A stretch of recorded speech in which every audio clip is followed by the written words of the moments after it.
लोग तो इसी झंझट में पड़े रहते हैं, ये कृष्ण बड़े हैं, राम बड़े हैं, शंकर बड़े हैं, कौन बड़ा है। सीधे सीधे लिख देते तो फिर कोई भेदभाव ही नहीं होता।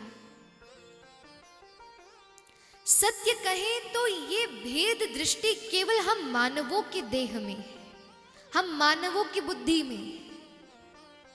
हम कहते हैं ये गोरा है, ये काला है, अरे ये निम्न जाति का है, ये उच्च जाति का है, ये हमारी भेद में है।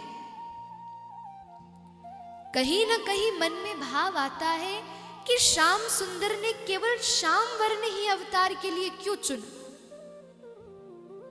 क्योंकि कहीं ना कहीं जो लोगों का वर्ण श्याम वर्ण है, कृष्ण वर्ण है, काला है, पहले के समय में लोग उनसे घृणा करते थे, अनटचेबल्स जिन्हें हम कहते हैं। आजकल तो समाज में ऐसा नहीं होता, लेकिन पहले के समय में होता था।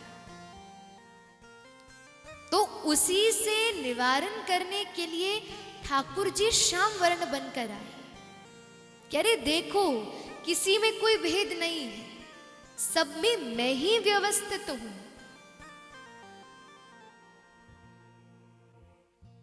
मीराबाई जब किसी सांवले से व्यक्ति को देखती ना, तो सब तो उसको देखकर कहते अरे देखो कैसा रूप है इसका, काला है। लेकिन मीराबाई जाकर 2 बार बलैया लेती, अरे तुम तो कितने सौभाग्यशाली हो। बोला अरे क्यों, आप मेरा मजाक उड़ा रही हो। बोले अरे नहीं नहीं, ये संसार को तो जो कहता है कहने दो, लेकिन तुम्हें तो श्याम सुंदर ने प्रसन्न होकर अपना वर्ण प्रदान किया है। अरे तुम कितने सौभाग्यशाली हो। यदि ठाकुर जी भेद करने लगे, हम कहां जाएंगे। किसी से आज हम लड़ते हैं, कोई हमसे कुछ कहता है, तो हम कभी भी उसके घर नहीं जाते, लेकिन हम सारे वो काम करते हैं जो ठाकुर जी को अप्रिय है।